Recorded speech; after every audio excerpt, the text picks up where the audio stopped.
सवाल मेरा है, जदयू से जुड़े लोग जो हैं या जदयू के नेता कह रहे हैं कि नीतीश कुमार में पीएम बनने का सारा गुण मौजूद है, तो इससे आपका क्या कहना है? भाई देखिए, ऐसा है, अपने मुंह से तो हर व्यक्ति में सारे गुण हैं।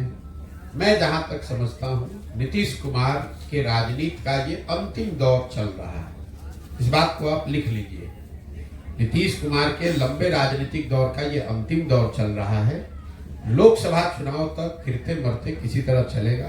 लोकसभा चुनाव के बाद जदयू एज ए राजनीतिक संगठन का विघटन शुरू हो जाएगा। कितने दिन में पूरा विघटित हो जाएगा ये नहीं जानता हूं, लेकिन लोकसभा चुनाव के बाद नीतीश कुमार के राजनीति का पटाक्षेप होना शुरू हो जाएगा। उनके दल का संपूर्ण विघटन होना निश्चित है। इस बात के लिए आप मुझे एकदम जिम्मेवारी से हम ये बात कह रहे हैं, नहीं अगर हो तो हमको आके पकड़ लीजिएगा।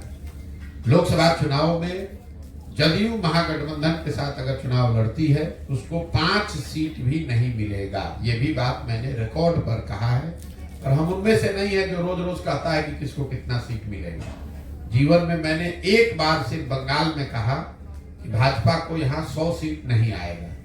पूरे भारत में लोग कह रहे थे कि भाजपा को 200 से ज्यादा सीट आएगा, लेकिन भाजपा को अल्टीमेटली 77 सीट ही वहां आया। मैं उसी विश्वास से आपको कह रहा हूं, बिहार में सब देखने समझने के बाद महागठबंधन के साथ लड़ने वाले जदयू को 5 सीट भी लोकसभा में नहीं मिलेगा। नीतीश कुमार की राजनीतिक पारी का ये अंतिम दौर चल रहा है, और लोकसभा चुनाव के बाद जदयू एज ए राजनीतिक संगठन का विघटन हो जाएगा। अब इसके बाद आप अपने आप को प्रधानमंत्री क्यों, अमेरिका में भी इस बार चुनाव होने वाला है इसी साल, अपने आप को राष्ट्रपति के योग्य भी बता दें कि हम अमेरिका के राष्ट्रपति के योग्य हैं। अपने मुंह से बोलने पे लोकतंत्र है, कोई रोक तो है नहीं। जो व्यक्ति बिहार में मुख्यमंत्री के लायक नहीं है, वो आदमी देश का प्रधानमंत्री का लायक है।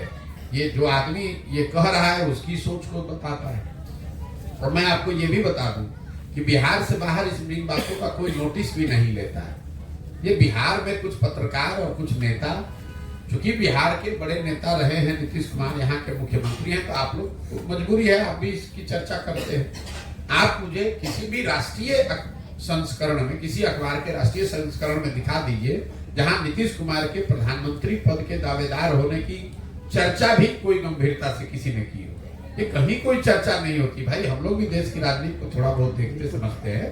ये तो बिहार में कोई एक पोस्टर लगा दिया, कोई एक बयान दे दिया। अब यहाँ जो पत्रकार है, राजनीति करता है, उसकी तो मजबूरी है, उसको खबर छापना है। कहीं इस बात को कोई गंभीरता से नहीं लेता है। इसलिए कि अगर इंडिया अलायंस की ताकत वो बनती भी है, तो इंडिया अलायंस में सबसे बड़ा दल कांग्रेस है, दूसरा सबसे बड़ा दल तृणमूल है, तीसरा सबसे बड़ा दल डीएमके है। उन सारे दल के लोग, उनके नेता सब छोड़कर नीतीश कुमार को अपना नेता मान लेंगे, कैसे संभव है?